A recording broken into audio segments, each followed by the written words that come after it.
Waalaikumsalam warahmatullahi wabarakatuh. Mungkin sikap positif yang dipunyai seorang individu Ya, ke hal-hal yang positif. Jangan scroll TikTok aja. Ya, kalau scroll TikTok itu dapat duit ya kan? Iya. Tapi ini dapat duit nggak, Mbak? Enggak. Berarti bermanfaat nggak? Enggak. Oke, Mbak Diana sendiri tahu ya kalau itu tidak bermanfaat. Iya, tahu. Assalamualaikum warahmatullahi wabarakatuh. Waalaikumsalam warahmatullahi wabarakatuh. Alhamdulillah kita dapat berkumpul dan terima kasih kalian sudah datang dan berpartisipasi pada kegiatan hari ini. Kalian datang ke sini dalam sukarela atau terpaksa? Sukarela. Alhamdulillah ya kalau sukarela. Di sini Ibu akan memberikan layanan bimbingan kelompok. Tapi sebelumnya kita perkenalan terlebih dahulu. Perkenalkan, nama Ibu Erika. Bisa dilanjutkan dari sebelah kanan saya. Perkenalkan, nama saya Lintang. Perkenalkan, nama saya Citra. Perkenalkan, nama saya Ana. Perkenalkan, nama saya Anggita. Perkenalkan, nama saya Chelsea. Oke, jadi kita sudah kenal satu sama lain ya. Ya. Nah, di sini kita kan akan melakukan bimbingan kelompok. Nah, bimbingan kelompok itu biasanya terdapat batasan waktu atau kesepakatan waktu. Biasanya di antara 15 sampai 45 menit. Jadi kita akan menyepakati waktu kita layanan hari ini berapa menit? 15. Oke. 15 menit ya. Ya. Bagaimana yang lain? Setuju? Setuju. Oke. Dan di sini Ibu akan membahas tentang percaya diri. Bagaimana? Kalian setuju? Setuju. Kalau begitu, kalian sudah siap? Ya. Oke. Di sini nanti Ibu minta kalian terbuka ya untuk menyampaikan pendapat, biar kita nanti juga saling tahu, saling bisa memberikan pendapat ataupun itu masing-masing. Oke, di sini ada yang tahu apa itu percaya diri? Mungkin sikap positif yang dipunyai seorang individu. Ya, benar banget. Ada yang lain? Kayak keyakinan yang dimiliki oleh seseorang. Iya, benar. Ada yang lain? Ya, benar. Oke, kalau begitu Ibu tambahkan ya. Jadi Ibu simpulkan bahwa percaya diri adalah sikap positif seseorang atau individu yang kemampuan dirinya untuk mengembangkan penilaian positif baik terhadap diri sendiri maupun terhadap lingkungan atau situasi yang dihadapinya. Rasa percaya diri yang tinggi sebenarnya hanya merujuk pada adanya beberapa aspek dari kehidupan individu tersebut di mana ia merasa memiliki potensi atau yakin pada dirinya, mampu dan percaya bahwa dia bisa karena didukung oleh pengalaman, potensi aktual, prestasi serta harapan yang realistis terhadap dirinya sendiri. Jadi percaya diri itu bisa dikatakan bahwa seseorang yang memiliki keyakinan tentang dirinya sendiri, bahwa yakin tentang kemampuan yang mereka miliki. Jadi orang-orang yang percaya diri itu pasti ya percaya akan apa yang mereka miliki, nggak pernah minder.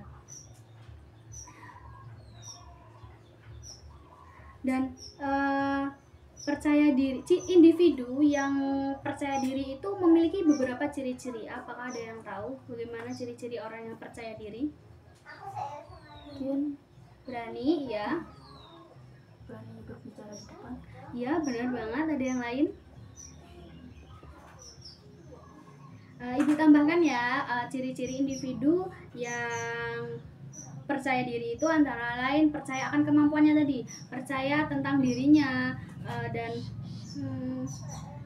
tidak terdorong untuk menunjukkan sikap konformis demi diterima oleh orang lain. Jadi dia itu tidak perlu berpura-pura gitu, tidak perlu berpura-pura untuk menjadi orang lain agar diterima di suatu kelompok.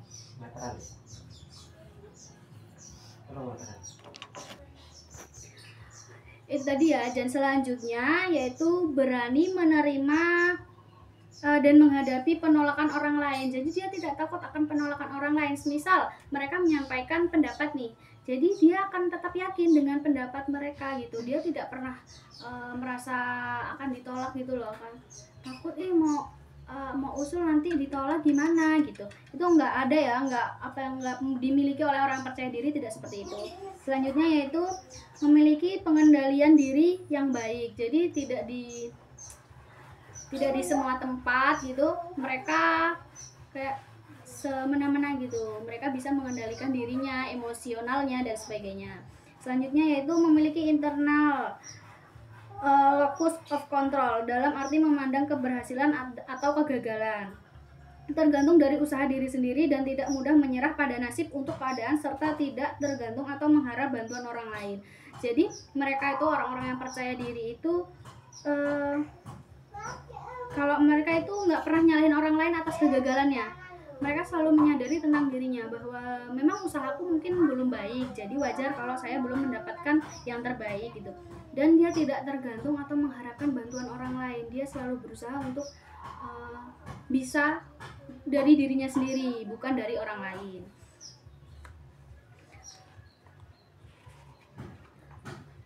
Yang selanjutnya yaitu mempunyai cara pandang yang positif. Jadi dia melihat sesuatu itu selalu dari sudut pandang yang positif, tidak pernah menilai sesuatu dari hal yang negatif. Kayak semisal dia diberi sesuatu, diberi barang sama orang, dia selalu memikir, oh memang dia baik, dia ingin memberi kepada saya gitu. Bukan berarti orang ini ada maksud apa ya, itu kan sudah pikiran negatif ya. Nah, itu adalah ciri-ciri seseorang yang memiliki percaya diri. Tapi ada juga kan seseorang yang memiliki kurang percaya diri. Nah, orang yang kurang percaya diri itu juga ada ciri-cirinya. Apa ada yang tahu gimana sih ciri-cirinya? Kurang yakin dengan kemampuan dirinya sendiri. Iya, benar banget, kurang yakin. Ada lagi? Pemalu. Iya, pemalu. Oke, kalau begitu Ibu tambahkan ya. Orang yang kurang percaya diri itu biasanya kayak menunjukkan sikap konformis, kayak semata-mata dan dia demi mendapatkan pengakuan. Jadi dia melakukan sesuatu itu hanya biar dilihat sama orang. Misal banyak orang nih kayak, aku mau ngelakuin inilah biar orang-orang tuh ngeliat bahwa aku yang paling cuman aku nih yang di sini yang paling kerja gitu, cuman aku aja yang mau gerak gitu. Orang yang kurang percaya diri pasti seperti itu, akan mencari perhatian dan pengakuan dari orang lain. Selanjutnya yaitu sulit menerima realita diri. Jadi dia gimana ya, tidak bisa menerima dirinya sendiri akan kegagalan ataupun kekurangan yang ada dalam dirinya. Dia pasti merasa tidak bisa menerima dan itu merasa tidak sempurna dirinya. Selanjutnya yaitu memiliki sikap pesimis. Jadi orang-orang yang tidak percaya diri itu pasti akan lebih pesimis. Jadi kayak belum melakukan pun mungkin dia akan sudah menyerah gitu. Kalau dia melihat lawannya, kok lawannya bagus-bagus sih gitu kan dalam suatu lomba, udahlah aku mundur aja gitu. Itu orang yang kurang percaya diri. Selanjutnya yaitu memiliki perasaan takut dan gagal. Itu tadi sama aja ya, pesimis dan takut atau gagal itu. Jadi dia belum melakukan tapi sudah takut akan kegagalan. Selanjutnya itu orang yang tidak percaya diri cenderung menolak pujian yang ditunjukkan secara tulus. Padahal orang itu tulus gitu kan, kayak kamu cantik banget sih gitu. Tapi mereka ngiranya ngeledekin. Jadi dia tuh berpikirnya tentang negatif.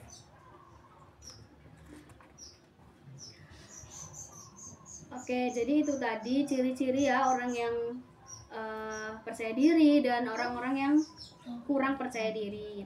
Nah, gimana sih cara untuk menumbuhkan rasa percaya diri dalam diri kita? Berpikir positif. Ya, benar banget, berpikir positif. Ada yang lain?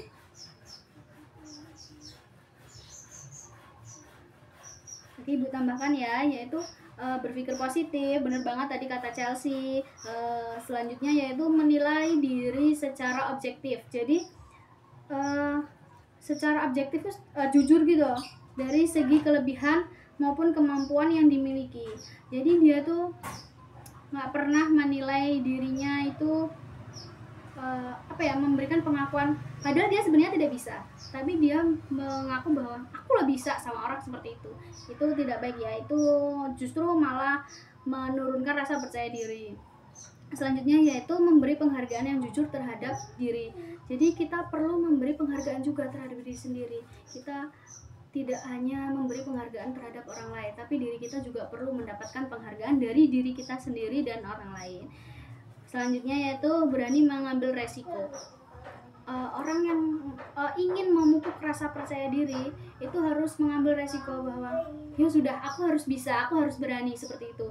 Kalau dia tidak berani seperti itu, mungkin dia tidak akan pernah mencoba dan tidak akan pernah memiliki rasa percaya diri.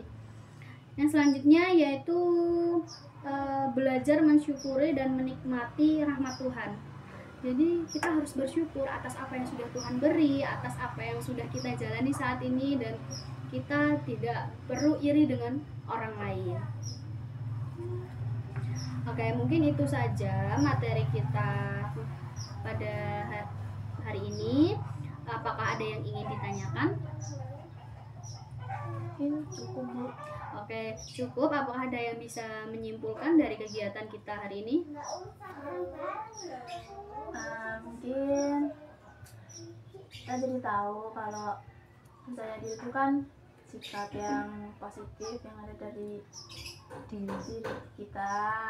Nah, terus lebih banyak bersyukur, berpikir positif. Ya, itu aja. Oke, jadi itu tadi kesimpulan dari Mbak Citra ya.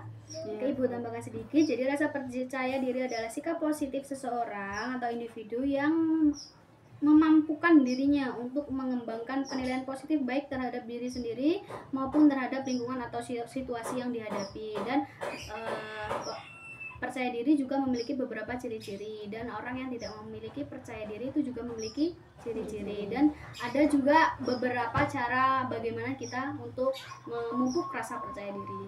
Oke, terima kasih. Mungkin itu saja layanan kita hari ini. Waktunya juga sudah habis. Ibu ucapkan terima kasih banyak pada kalian. Ibu akhiri, wassalamualaikum warahmatullahi wabarakatuh. Waalaikumsalam warahmatullahi wabarakatuh. A few moments later. Assalamualaikum warahmatullahi wabarakatuh. Waalaikumsalam warahmatullahi wabarakatuh. Alhamdulillah kalian sudah datang dan kita bertemu lagi dalam keadaan sehat walafiat. Jadi di sini kalian datang dalam keadaan terpaksa atau sukarela? Sukarela. Oke. Jadi kemarin kan kita sudah melakukan bimbingan kelompok ya. Jadi hari ini kita akan melakukan konseling kelompok. Apakah ada yang tahu apa itu konseling kelompok? Salah satu layanan yang ada di bimbingan konseling. Ya, benar banget. Jadi konseling kelompok itu adalah salah satu layanan yang ada dalam bimbingan dan konseling yang biasanya tergabung dalam suatu kelompok bertujuan untuk menyelesaikan permasalahan. Dan konseling kelompok itu terdapat satu topik, yaitu topik bebas. Nah, topik bebas itu dari kalian. Jadi nanti kalian menceritakan masalah pribadi kalian masing-masing. Nah, kalian tidak perlu takut akan masalah kalian, karena masalah kalian akan jadi rahasia dalam kelompok ini saja. Sebelumnya kita berdoa terlebih dahulu ya, supaya kita hari ini lancar. Berdoa menurut agama dan kepercayaan masing-masing. Berdoa mulai. Berdoa selesai. Oke, langsung saja. Kan kita sudah kenal nih ya. Kita langsung saja ya. Kalian menceritakan masalah kalian masing-masing. Oke, Mbak Lintang biasa menceritakan masalahnya. Nggak bisa. Masalah. Boros. Oh, boros. Oke, Mbak Diana. Stres, banyak tugas, Bu. Oke, Aku kurang percaya diri, Bu. kurang percaya diri. Mbak Anggita. Selalu salah di mata orang lain. Oh, selalu salah di mata orang lain. Mbak Chelsea. Bingung milih apa kuliah. Oh, bingung milih jurusan apa yang mau diambil. Oke, tapi kita hanya membahas satu permasalahan ya. Hari ini kita hanya mengentaskan satu permasalahan. Mungkin bagaimana kalau permasalahan Mbak Putri yang kita selesaikan? Oh iya, Mbak Diana. Aduh. Salah ya? Iya, Maaf ya, Mbak. Iya, keinget sama teman saya. Oh iya, nggak apa-apa, Bu. Maaf ya, Mbak Diana. Iya. Oke, jadi Mbak Diana tadi stres ya. Iya, stres, banyak tugas, Bu.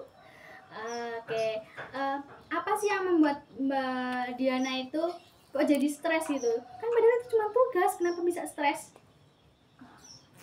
Tugas saya tuh kan banyak ya Bu ya, sampai numpuk-numpuk itu Bu, banyak banget Bu. Jadi saya tuh bingung mau ngerjain yang mana dulu. Kenapa kok bisa sampai numpuk-numpuk itu gimana? Ya karena saya tinggal main HP Bu, makanya saya tinggalin. Oh, berarti itu permasalahan Mbak Diana ya. Iya. Oke.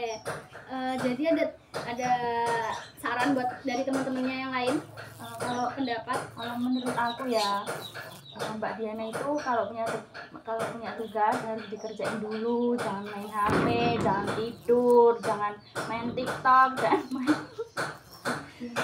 kayak gitu, biar tugasnya ini nggak menumpuk-numpuk. Nanti kalau deket deadline kan yang susah Mbak Diana sendiri. Ya, dari aku begitu aja. Ada yang lain?